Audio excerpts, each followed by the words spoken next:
This whole narrative of do whatever you can do to become thin is completely false because there is a concept called thin on the outside, fat on the inside, TOFI. It's a real phenomenon. It actually has a scientific name, metabolically obese, normal weight individuals. The MESA study, it's one of the largest cardiovascular cohort studies, showed that the visceral fat volume predicted cardiovascular events independent of your BMI or your waist circumference. The visceral fat also secretes pro-inflammatory molecules. This inflammation quietly damages the blood vessels, and when there's a damage, LDL goes to stick on it, and this keeps going on and on and on, 10 years, 15 years before any lab value becomes abnormal. Standard blood panels were designed to detect disease, which is already established. They are not particularly good in detecting metabolic dysfunction that precedes the disease by a decade or more. Don't have your goal as a number on a scale. The goal is to have a body that functions beautifully, that has energy and resilience and ages gracefully.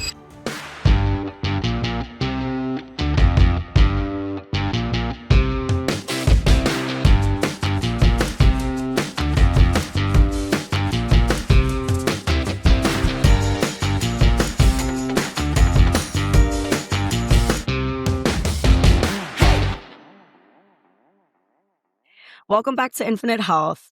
One of the core ideas of this show is that the most important health risks are often the least visible.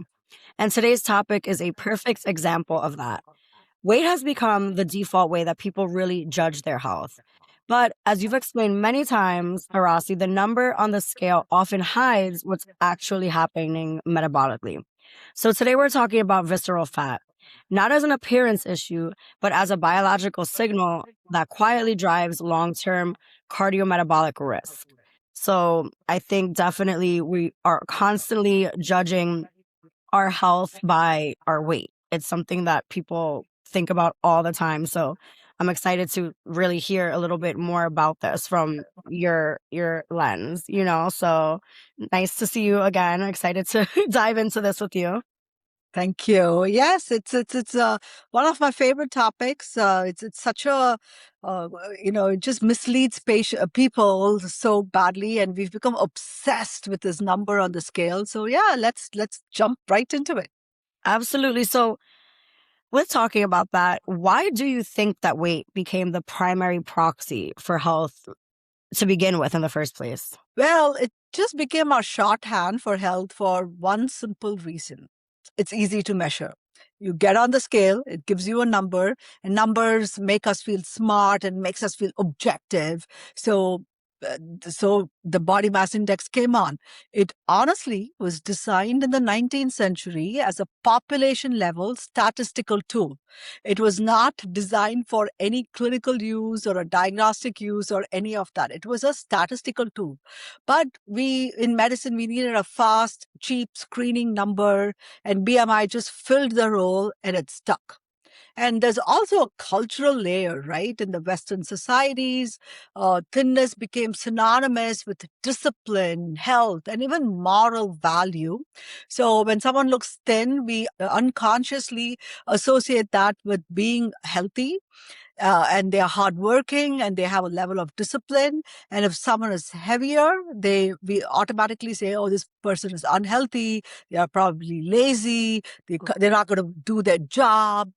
These are just dangerous, completely wrong assumptions. Science has moved beyond the scale. It's almost like we are stuck to the generation 1 iPhone when we have iPhone 17. So that's how talking about a number on the scale is so redundant right now. We now understand what metabolically matters is not your weight, but where your fat is stored and how your body processes its energy. So completely different questions. The numbers on the scale is neither reflective of your health or reflective of where you store your fat. It's a blunt instrument. The human body deserves more precision than a single number. And today we have those tools that offer that. Absolutely. And what you said about assumptions about people's health based on their weight can be so inaccurate. It's so wrong. Just because someone may appear heavier, it means, like you said, they're lazy or they're not going to do what they need to do. And it's completely untrue. So, what do you think really created that narrative? Like, what gets missed when people assume, for example, thin automatically means healthy? It's because initially, the doctors also talked about weight, weight, weight, weight, weight. And we didn't focus on what kind of weight. We didn't focus on health. Instead, we focused on you need to lose weight. You Mm. need to lose weight. And that narrative kept, going around and going around. And uh, this is pre-social media. Movies and Hollywoods and Bollywoods and all the different cinematic movie industries did not help us. The fashion industry did not help us. We created a generation of ultra thin supermodels who, just because they were thin, they were taken. So all kinds of social determinants, which just propagated this false belief that thin equals being healthy, which is not true at all. Absolutely. And some people, just going back to even like the social aspect, some people do so many unhealthy things to be thin to appear healthy. It's such a backwards way of really even thinking about things, but I think it's become such a big part of the social norm almost. Yes. I mean, if you remember, when cigarette smoking was a popular thing and they realized nicotine suppresses appetite, they used to have doctors wearing white coats come on television and talk about how smoking controlled their appetite and therefore made them thin. Without when we did not know all the harmful effects of smoking. So this whole narrative of do whatever you can do to become thin is completely false because there is a concept called thin on the outside, fat on the inside. TOFI. It's a real phenomenon. It actually has a scientific name, metabolically obese, normal weight individuals. Wow. You look Heard of that. surprised. Yeah, I have not heard of that, but I just think that I didn't know that that was an actual, concept, but I know it is something that exists to an extent, right? The way you look and the way your health actually don't particularly align. And I'm sure you've seen this, so I'm curious, how often do you actually see patients who may appear healthy on the outside, but carry significant metabolic risk? A lot, unfortunately. And they are the toughest patients from a cardiovascular standpoint. They almost have very brittle disease, right? They have very less muscle mass, okay? And they have skinny arms, skinny legs, very heavy, very dense belly.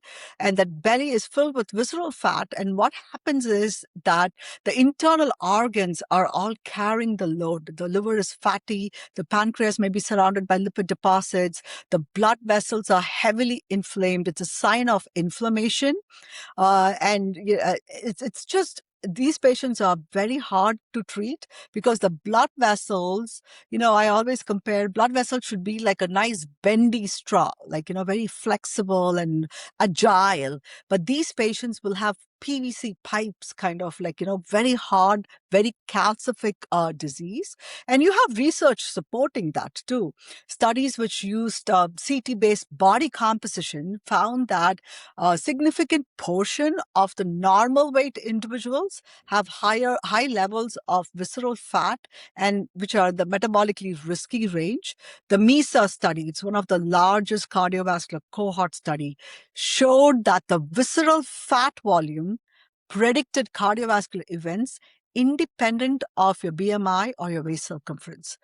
But there is, inspiring part of this theory is that we can find these people before events happen.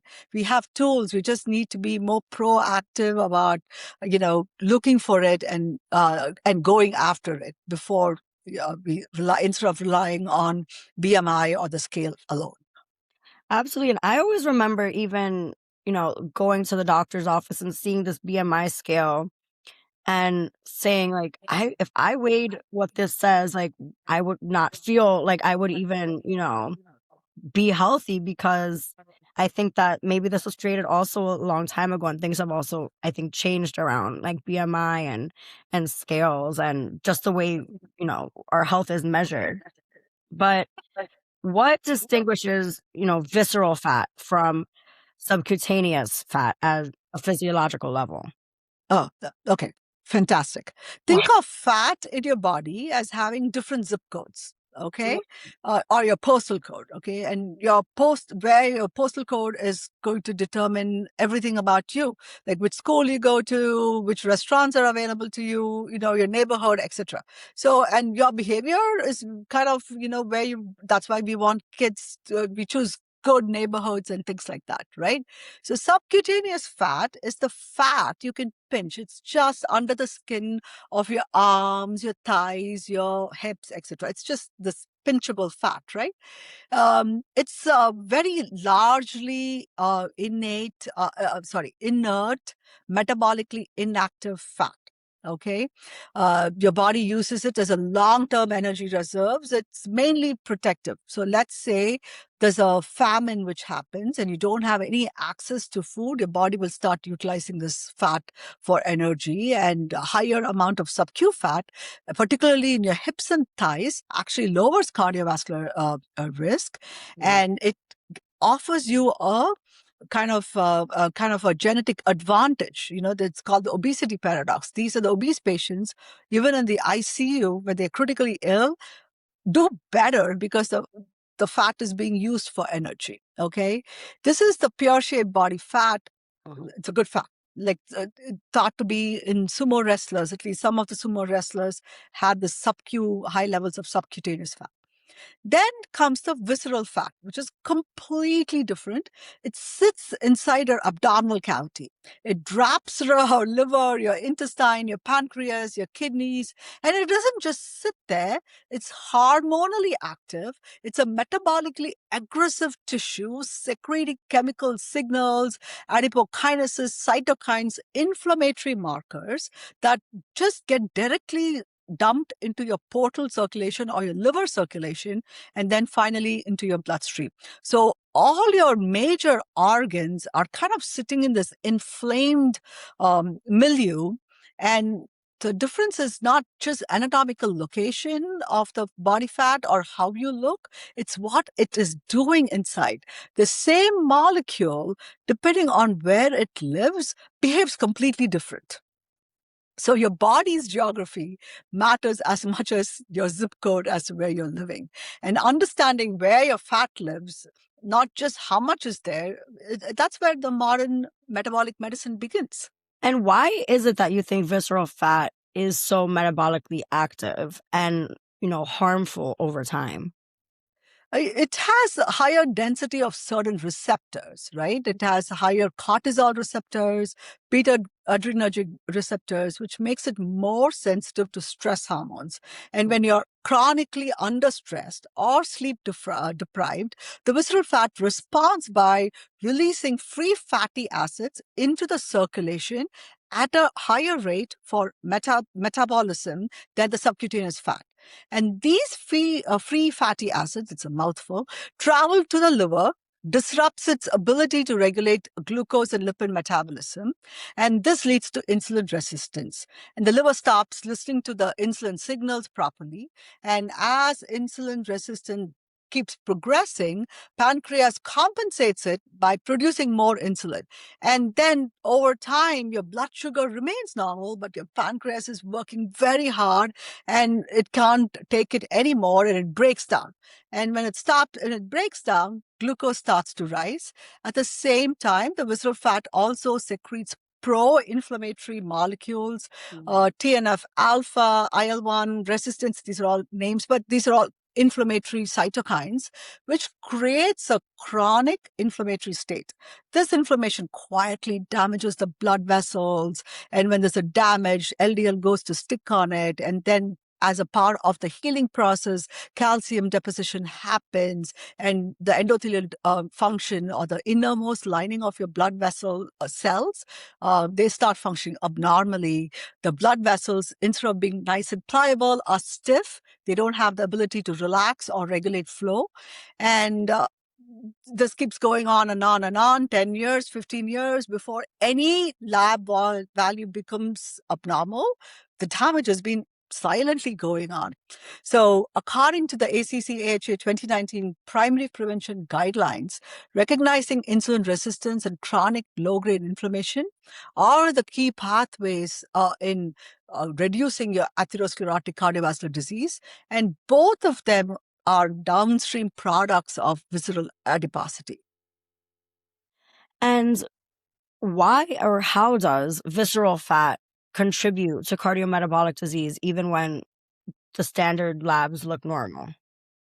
Yeah, that's the piece that surprises most people, right? It's critical for non-medical audience to understand. Standard blood panels were designed to detect disease, which Mm. is already established.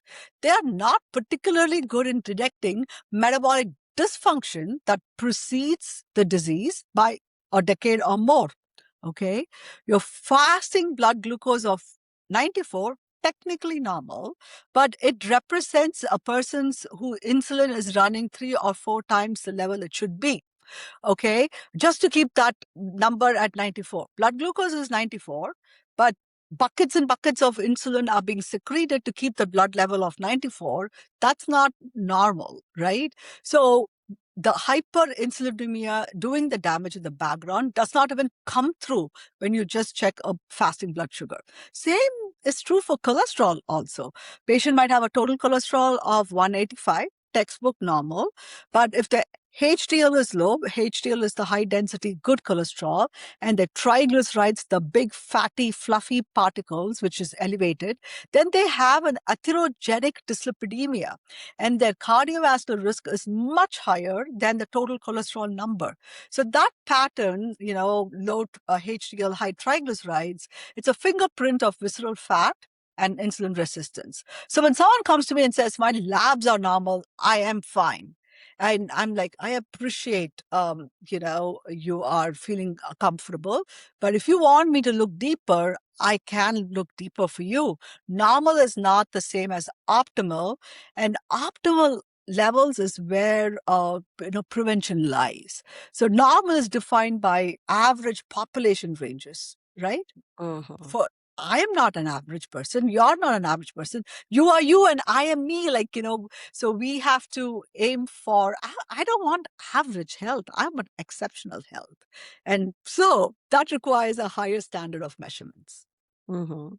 And that's even almost a little bit about still auditing yourself, like we've talked about in previous episodes too. And that's your why. You want your excellent health. So even this, in a way, still kind of comes back to the why we've mentioned in previous episodes too. But when it comes to you evaluating a patient, how do you assess visceral fat risk in real world practice? So I use a layered approach. I start with simple and accessible and then go deeper based on the clinical picture. The first thing I do is waist circumference. And my staff was like, what? I said, yes, you actually have to go get a measuring tape and start measuring people's waist circumference, not weight, not BMI. Okay. The risk thresholds per ACC/AHA guidelines are greater than 40 inches in men and 35 inches in women. This is for non-Asian population. But for the South Asian, East Asian, Hispanic ancestries, those thresholds are much lower, 35 and 30. And this matters because visceral fat accumulates at lower BMIs in these populations. Then I look for, specific metabolic signatures in the blood work. Fasting triglycerides, HDL, triglycerides to HDL ratio is very powerful, very underused, but it's a phenomenal marker for insulin resistance. A ratio above 3 in a non-Hispanic white or black community is concerning. HDL to triglyceride to HDL ratio above 2 is abnormal in an Asian population.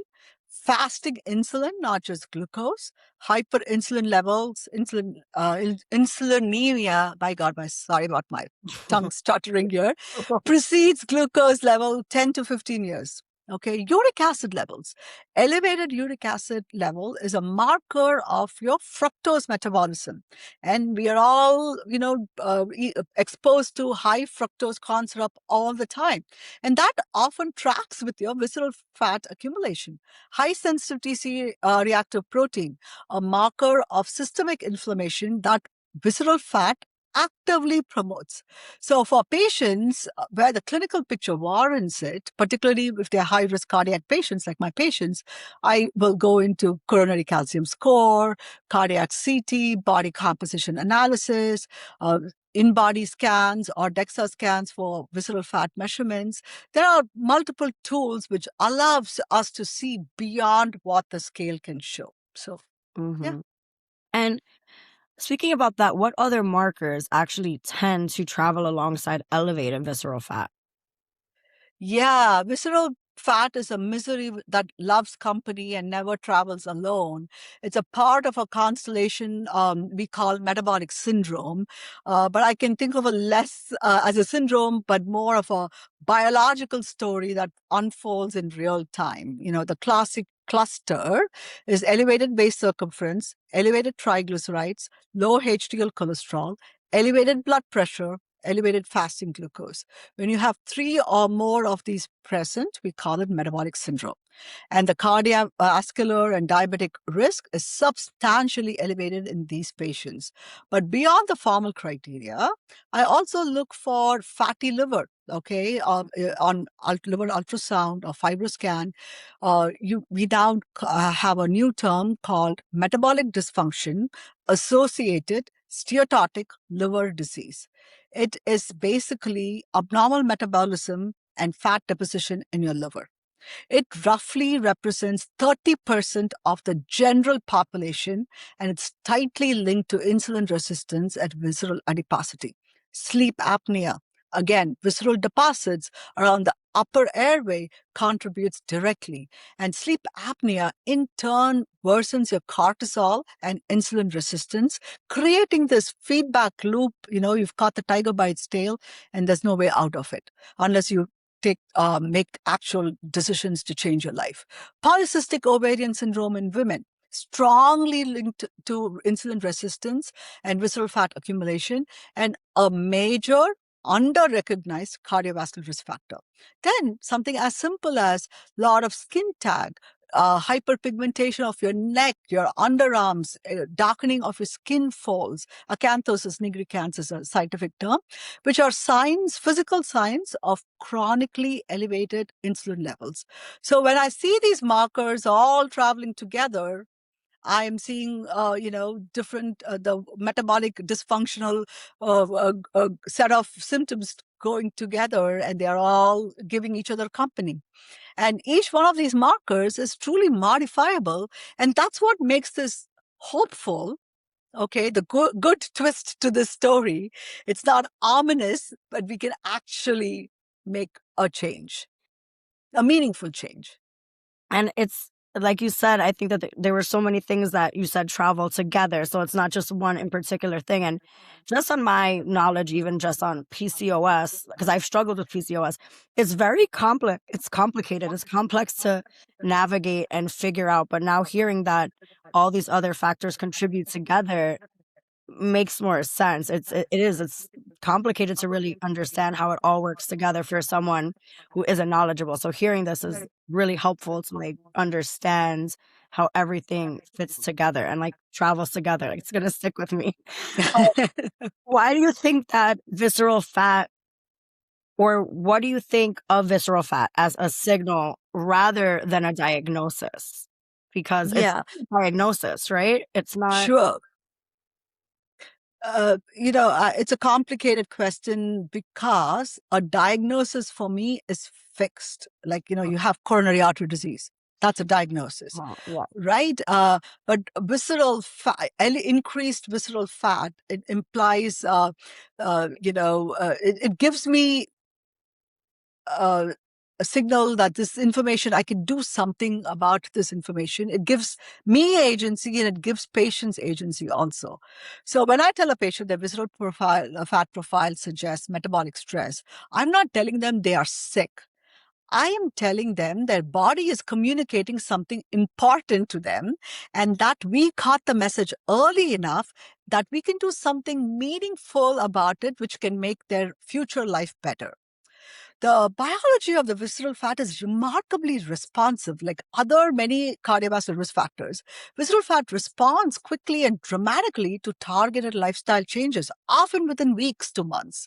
And patients can see measurable improvements in their metabolic markers before they have lost significant weight on a scale. So that's a profoundly empowering message. You don't need to wait for a diagnosis. You don't need to wait for a crisis. You can act on the signal right now and you can change your trajectory entirely. So, visceral fat is your body asking for something: better sleep, less chronic stress, more movement, different fuel. This is a signal. It's not a verdict. It's Mm. an invitation. This is a cry for help. And speaking about acting on it, right? What interventions actually reduce visceral fat in a way that's sustainable? The evidence in this area is genuinely exciting because it's, as I said, it's very responsive, right? And I'm an interventional cardiologist and I love instant gratification. And when I do the right intervention, it works fast and it's very exciting. So with the right interventions, patients can expect faster result. But there is a hierarchy in which you have to go through, okay? And based on the strongest evidence, here's my hierarchy. Resistance training, most underrated intervention we have. Build your lean muscle mass. That fundamentally changes how your body handles glucose and insulin. Muscle is metabolically hungry. It draws the glucose out of the bloodstream and creates what we want: metabolic flexibility. 2 to 3 sessions per week, progressive resistance training in multiple randomized trials have shown to reduce visceral fat without any significant change in your body weight. Okay? Number one, go to the gym. Don't have a gym, do body weight exercises. The YouTube is filled with free programs for resistance training, and you don't need just big bulky weights. The bands are good enough. Using your own body weight to you can train yourself. Calisthenics, fantastic. Next, dietary pattern, not a specific diet, okay, but patterns that reduce insulin load and fructose intake, reducing ultra processed food, added sugars, refined carbohydrates. They have a disproportionate impact on visceral fat because they drive insulin spikes and fructose driven hepatic fat accumulation. That is, I have eating an apple versus eating a candy bar. Both are sugary, okay? But with my apple comes fiber, which does not create an insulin spike, whereas a candy bar creates an insulin spike. So a Mediterranean style or whole food dietary pattern has the strongest cardiovascular evidence base. Okay. Number three, sleep quality and duration. This one is very underestimated. We don't talk enough about it. And as a doctor, I am guilty of it. I was on call this weekend. I did not get good enough sleep. So, I'm running on a sleep deficit. So even partial sleep restriction, that is sleeping 6 hours instead of 8, increases your cortisol levels, elevates your ghrelin, the hunger hormone, suppresses your leptin, your satiety hormone, and drives visceral fat accumulation. You cannot out exercise a chronically sleep deprived metabolism. So I had a busy weekend. I didn't sleep well over the weekend.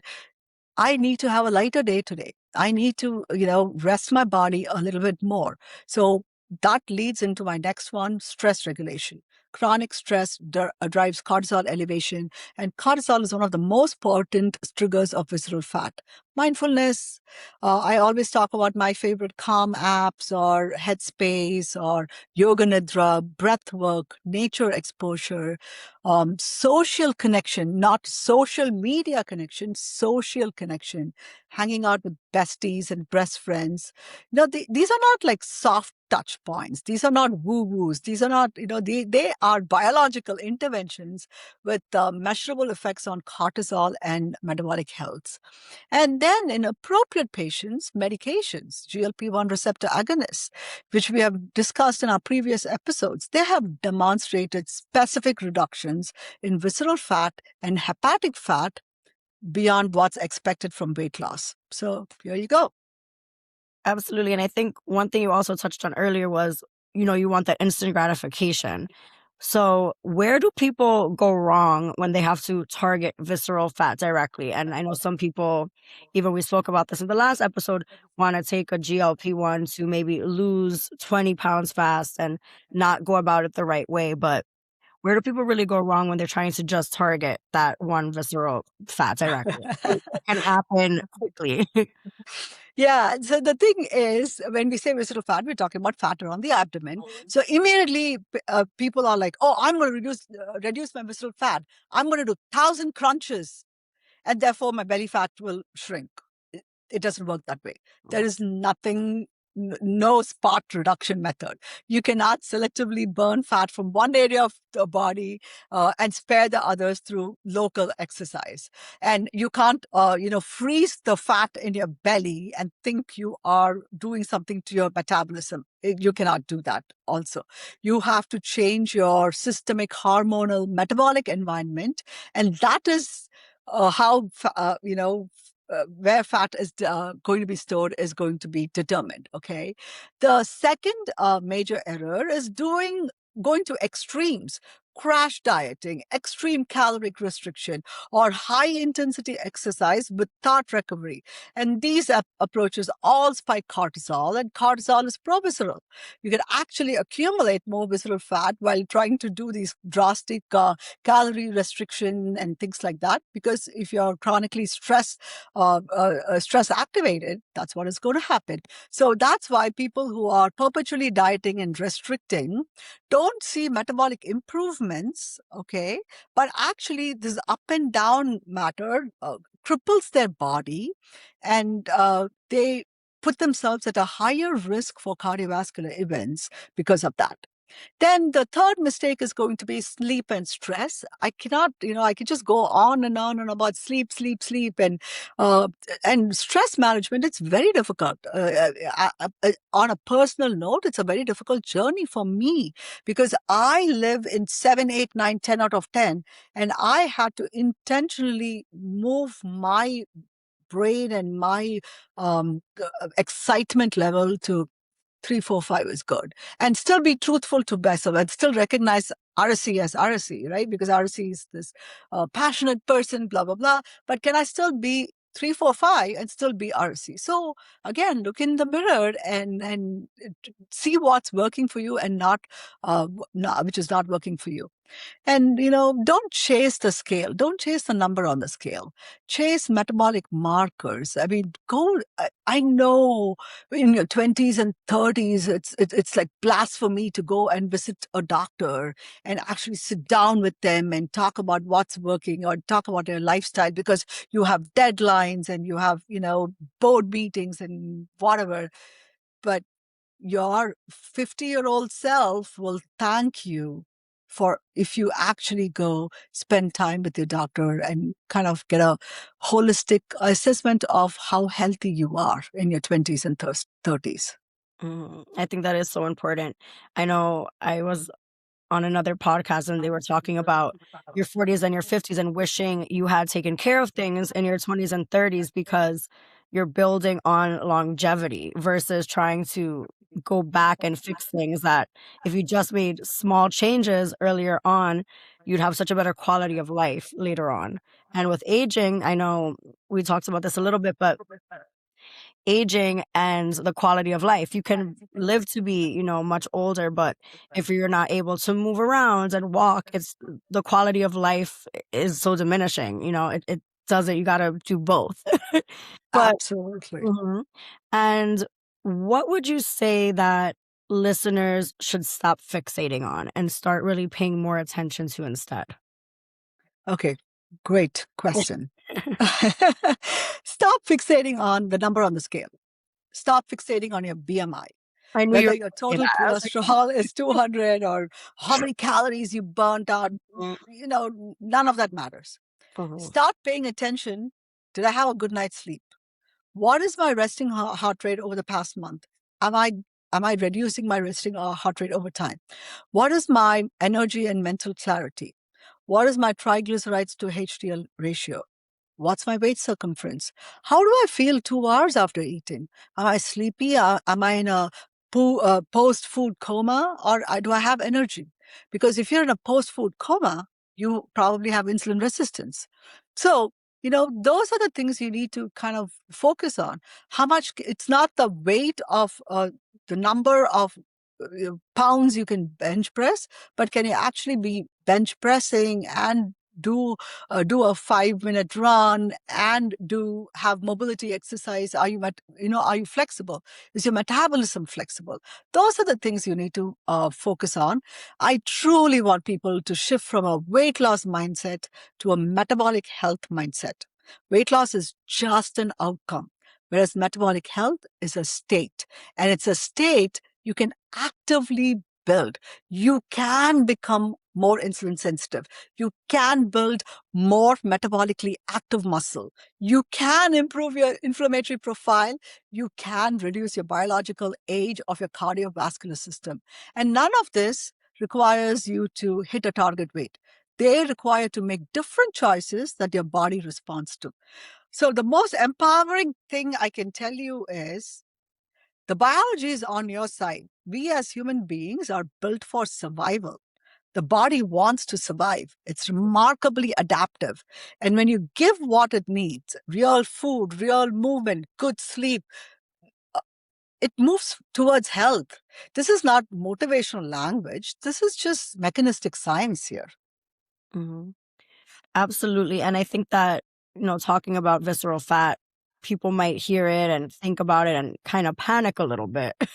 But, visceral fat isn't something to panic about. It's something to just understand. And when it's viewed correctly, it becomes information, not judgment. And it gives you the opportunity to intervene earlier, more calmly, and more effectively. So, this is what long term health really looks like: paying attention to quiet signals, making steady changes, and focusing on outcomes that compound over time. So, thank you so much, Dr. Moran. I think that this was such an informative episode, as always. Don't have your goal as a number on a scale. The goal is to have a body that functions beautifully, that has energy and resilience and ages gracefully. And that is the vision metabolic medicine to, look forward to.